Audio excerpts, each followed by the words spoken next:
मित्रांनो, मला एका प्रश्नाचं उत्तर द्या. जर तुम्हाला भारताचं रक्षण करायचं असेल किंवा व्यापार करायचा असेल, तर तुम्ही हिमालयासारख्या 2500 किलोमीटर लांब असलेली नैसर्गिक भिंत कशी ओलांडणार आहात? आता तुम्हाला अवघड वाटत असेल, बरोबर? पण निसर्गानेच आपल्याला या भिंतीमध्ये काही दरवाजे दिलेले आहेत, ज्यांना आपण पासेस किंवा खिंडी म्हणत असतो. आजचा व्हिडिओ फक्त भूगोलाचा अभ्यास नाहीये, तर प्रवास आहे काश्मीर पासून कन्याकुमारी पर्यंतचा. त्या प्रत्येक महत्वाच्या रस्त्याचा जो परीक्षेच्या दृष्टीने आणि देशाच्या सुरक्षेच्या दृष्टीने गेम चेंजर आहे. नमस्कार विद्यार्थी मित्रांनो, स्वागत आहे तुमचं दिव्यक्रांती अकॅडमीच्या 10 मिनिटात टॉपिक क्लिअर या विशेष सिरीज मध्ये, जिथे आपण तासन तास रट्टा न मारता फक्त 10 मिनिटात अवघड विषय सोपा करत असतो. आजचा विषय आहे रेंजेस आणि पासेस, मॅपिंग मास्टर क्लास. चला सुरू करूया. अगदी सोप्या भाषेत सांगायचं तर पर्वतरांगा म्हणजे काय, तर जमिनीवरच्या सुरकुत्या, जसं की हिमालय. आता हिमालयात मेन सेंट्रल थ्रस्ट आणि मेन बाउंड्री थ्रस्ट यांच्यासारख्या मोठ्या फॉल्ट लाईन्स आहेत, ज्यामुळे ही पर्वतरांग तयार झालेली आहे. आता या उंच पर्वतातून पलीकडे जायचं कसं, तर तिथे डोंगर थोडा खाली वाकलेला असतो किंवा तिथून रस्ता काढता येतो. त्याला म्हणतात माउंटन पास. मराठीमध्ये यालाच खिंडा असं म्हणलं जातं. आणि या खिंडी म्हणजे दोन व्हॅलींना जोडणारा महत्वाचा दुवा असतो. आता विचार करा, तुमच्या घराला एक मोठी भिंत आहे, त्याला आपण पर्वत म्हणूया. पण त्या भिंतीला एक छोटासा दरवाजा आहे, त्या दरवाजाला आपण खिंडा असं समजूया. जर दरवाजा बंद झाला तर तुमचा शेजाऱ्यासोबत संपर्क तुटणार. अगदी तसंच 1962 मध्ये चीन सोबतच्या युद्धानंतर नथुला बंद झाला होता, जो पुन्हा 2006 मध्ये व्यापारासाठी उघडला गेला. आता आपण मॅप मध्ये फिरून बघूया. लडाख आणि काश्मीर पासून सुरुवात करूया. तुम्हाला माहिती आहे का, जगातील सर्वात उंच मोटरेबल रोड कुठे आहे? ऐका, उमिंगला. हा सर्वात सध्याचा उंच असलेला मोटरेबल पास आहे. 19,000 फुटांपेक्षा जास्त, जो 2021 मध्ये सुरू झाला. याने हांदुर्गला याला मागे टाकले आहे. त्याच्यानंतर येतो झोजिला. झोजिला हा खूप महत्वाचा आहे. श्रीनगरला लेह आणि कारगिल सोबत जोडणारा हा रस्ता आहे. जर हा रस्ता बर्फाने बंद झाला तर लडाखचा संपर्क तुटत असतो. बनिहाल पास येथेच प्रसिद्ध आहे जवाहर टनल.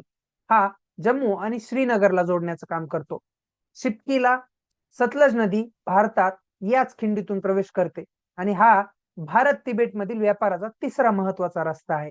रोहतंग पास मनालीला लेह सोबत जोडणारा हा रस्ता पर्यटकांचा अगदी आवडीचा भाग आहे, पण हिवाळ्यात तो बंद असतो.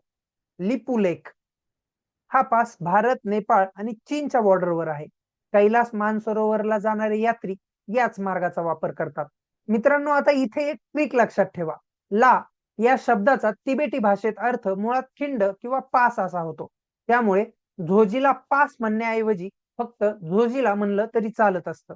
ईशान्य भारतातील नथुला आणि जेलेपला हे दोन महत्वाचे दरवाजे आहेत, जे सिक्कीमला तिबेट सोबत जोडतात. आणि हे सिल्क रूट, रेशीम मार्ग, या मार्गाचे सुद्धा भाग होते. बोमडिला हा अरुणाचलला ल्हासा, जी तिबेटची राजधानी आहे, त्याच्यासोबत जोडण्याचं काम करतो. आता येऊया आपल्या हक्काच्या भागात, सह्याद्रीमध्ये. उत्तरेत जसं ला आहे तसेच आपल्याकडे घाट आहेत.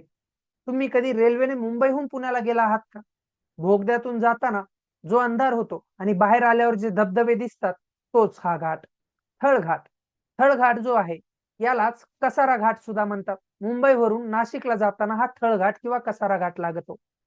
हा भारतातील सर्वात स्टिपेस्ट म्हणजे तीव्र उतार असलेला रेल्वे मार्ग आहे. त्याच्या पुढे येतो बोरघाट. मुंबई आणि पुण्याला जोडणारा हा रस्ता जुन्या काळी व्यापारासाठी वापरला जायचा. पालक्कड खिंड हे जरा खाली केरळमध्ये आहे. निलगिरी आणि अण्णामलाई पर्वतांच्या मध्ये असलेली ही खिंड केरळला तामिळनाडू सोबत जोडते. बघा, अभ्यास किती सोपा आहे. उत्तरेमध्ये संरक्षणासाठी खिंडी महत्वाच्या आहेत, तर दक्षिणेमध्ये व्यापारासाठी आणि वाहतुकीसाठी. इथे एक गंभीर गोष्ट लक्षात येते, आणि ती गंभीर गोष्ट अशी आहे, हिमालयामध्ये यंग आहे, त्यामुळे तिथे भूकंप होण्याचा धोका जास्त प्रमाणामध्ये असतो. शास्त्रज्ञ म्हणतात की हिमालयात काही सेस्मिक गॅप्स आहेत, जसं की आसामचा गॅप आणि काश्मीर गॅप, जिथे कित्येक वर्षापासून मोठ्या हालचाली झालेल्या नाहीत. त्यामुळे भविष्यात इथे मोठ्या भूकंपाचा धोका असू शकतो. म्हणून हे मॅपिंग फक्त परीक्षेसाठी नाही, तर डिझास्टर मॅनेजमेंटसाठी सुद्धा महत्वाचं ठरतं. चला तर मग आता वेळ आहे आपल्या क्विक रिव्हिजनची. सर्वात उंच मोटरेबल पास उमिंगला, लडाख मध्ये असलेला. श्रीनगर ते लेहला जोडणारा झोजिला. सतलज नदीचं प्रवेशद्वार शिपकिला हिमाचल प्रदेश मधलं, कैलास मानसरोवरचा रस्ता लिपू लेक उत्तराखंड मध्ये असलेलं, भारत चीन व्यापार सिक्कीम नथुला पास, मुंबई नाशिक थळघाट कसारा घाट, मुंबई पुणे भोर घाट, केरळ तामिळनाडू पालघाट किंवा पलक्कड खिंड. परफेक्ट. हे 8 पॉइंट पक्के करा. मानी मार्क तुमच्या खिशात असणार आहेत.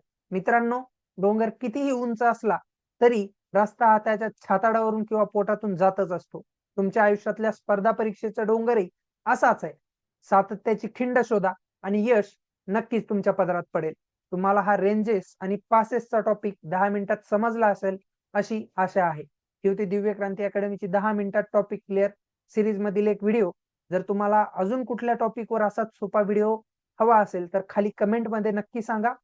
व्हिडिओ आवडला असेल तर लाईक करा आणि आपल्या इतर मित्रमैत्रिणींसोबत शेअर करायला विसरू नका. भेटूया पुढच्या भागात. तोपर्यंत जय हिंद, जय महाराष्ट्र.